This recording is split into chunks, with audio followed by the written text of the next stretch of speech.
Olá pessoal, meu nome é Yane Soares Luz e esse vídeo compõe a primeira etapa do processo seletivo da Liga Acadêmica de Cardiologia das Faculdades de Saúde Santo Agostinho. O objetivo principal desse vídeo é elucidar a fisiopatologia da formação da placa de ateroma ou placa aterosclerótica, como também é conhecida. Então, o objetivo principal vai ser responder a seguinte pergunta: como se forma uma placa de ateroma? Inicialmente, para a construção do nosso raciocínio, é importante rever a função desse endotélio da túnica íntima do vaso. Então, as principais funções do endotélio é manter a integridade da parede vascular. Além de manter a integridade, ele é responsável pelo transporte de substâncias. A sua superfície não é trombogênica, então ela não é aderente nem a plaquetas e nem a leucócitos. Então, esse é o funcionamento normal do endotélio, né? Sem nenhuma complicação. E durante a vida jovem e infância também, é comum que ocorra a formação de estrias gordurosas nesse endotélio. Essas estrias gordurosas, elas se iniciam com minúsculas linhas amarelas e planas, compostas por macrófagos espumosos contendo lipídios, mas são minimamente elevadas, então elas não vão causar nenhuma perturbação significativa no fluxo sanguíneo. Então, cientes disso, já podemos definir o que é a aterosclerose, né? A aterosclerose ela pode ser caracterizada como uma lesão na túnica íntima no espaço subendotelial. E essa lesão avança de modo que o lúmen do vaso se torna cada vez mais estreito. A aterosclerose ela serve de pano de fundo para diversas outras patologias, como coronariopatia, AVC isquêmico e doença arterial periférica, né? A oclusão de vasos na periferia, né? Nos membros inferiores. Então, como eu já disse, a aterosclerose vai ser uma inflamação crônica mediada por lipoproteína de baixa densidade, o famoso LDL.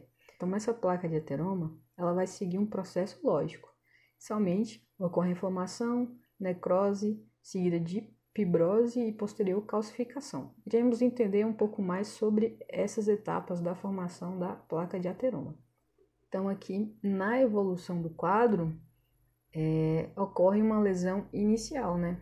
E essa lesão inicial, ela vai aumentar a permeabilidade desse endotélio da túnica íntima ao LDL.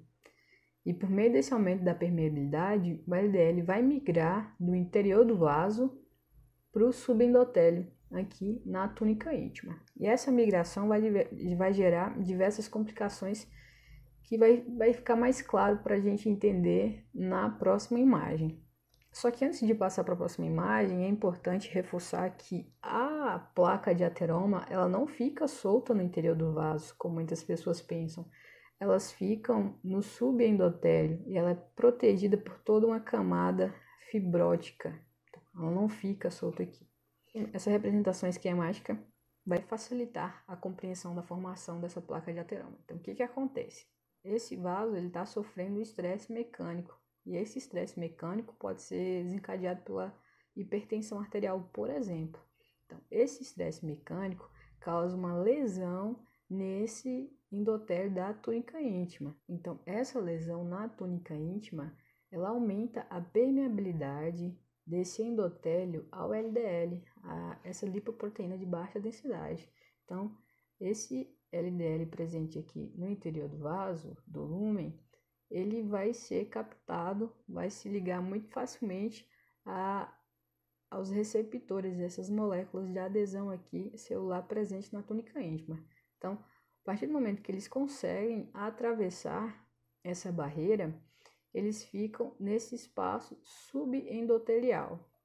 Nesse espaço subendotelial, esse LDL ele vai começar a sofrer uma oxidação. E essa oxidação desencadeia um processo inflamatório. Então, toda vez que o nosso corpo tem um processo inflamatório, o nosso sistema imune é ativado, né, para combater esse processo inflamatório. Então, à medida que o sistema imune é ativado, ele direciona monócitos para essa região. Esses monócitos, eles são a forma imatura do macrófago. Então, o monócito ele vai sofrer diapedese, para passar aqui, e quando ele passa pela túnica íntima, no interior ele se transforma em um macrófago.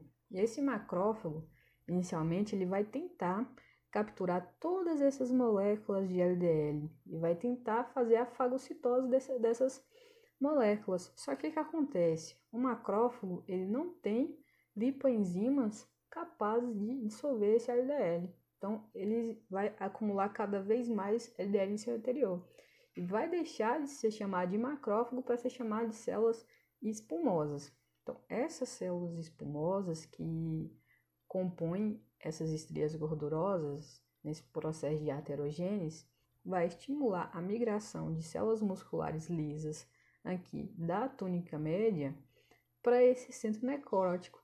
À medida que essas células musculares lisas migram para esse centro necrótico, elas começam a formar essa túnica fibrosa ao redor de todas essas células espumosas. E essa capa fibrótica da placa aterosclerótica, ela pode ser classificada como estável, com a presença de muito colágeno. Então, ela vai ter uma baixa atividade desse centro necrótico, ou pode ser classificada como instável, que vai ser uma alta atividade inflamatória com baixo colágeno. Então, esse centro necrótico ele vai ser mais propenso ao rompimento. E quando acontece essa ruptura, plaquetas começam a se agregar, plaquetas e fibrina, o que pode formar um trombo, né? Olhando a lâmina histológica de uma placa de ateroma, nós percebemos que essa linha pontilhada representa o que deveria ser de fato o lúmen da artéria, e como a formação dessa placa deixa esse lúmen cada vez mais estreito. E aqui no interior dessa placa tem cristais de colesterol que foi meio que dissolvido para a preparação dessa lâmina, mas esses pontilhados brancos são cristais de colesterol que compõem essa placa, né? Acima desses cristais nós temos os lipídios que estão sendo oxidados, né? Estão sendo dissolvidos. E a túnica íntima que fica cada vez mais espessa. Em uma outra imagem histológica, podemos ver aqui a túnica adventícia, que é a túnica mais externa, a túnica média e a túnica íntima. Então, entre a túnica íntima e a túnica média, que acontece toda essa formação desse processo inflamatório, que causa uma necrose, formação de todo esse processo inflamatório, que tem a tendência a se calcificar, né? A placa de ateroma ela pode sofrer uma ruptura ou uma erosão. Na ruptura, nós temos a placa calcificada, né?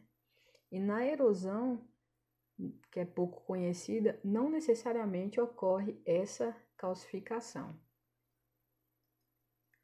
Então, aqui é uma placa que sofreu uma ruptura, né? E essa ruptura vai gerar a adesão de plaqueta aqui e a formação de um possível trombo. Essa imagem ela foi obtida durante um ultrassom de uma coronária. Para que ela serve? Ela serve para definir o plaque burden, ou carga de placa. Essa carga de placa vai trazer as seguintes informações dessa placa de ateroma: o volume, a extensão, se é uma placa que já está sendo calcificada, e a integridade também dessa placa, né? Se é uma placa que está sofrendo ruptura ou não. Sobre a formação da placa de ateroma, era isso que eu tinha para tratar, e essas foram as referências bibliográficas utilizadas para a confecção desse material. Muito obrigada pela atenção.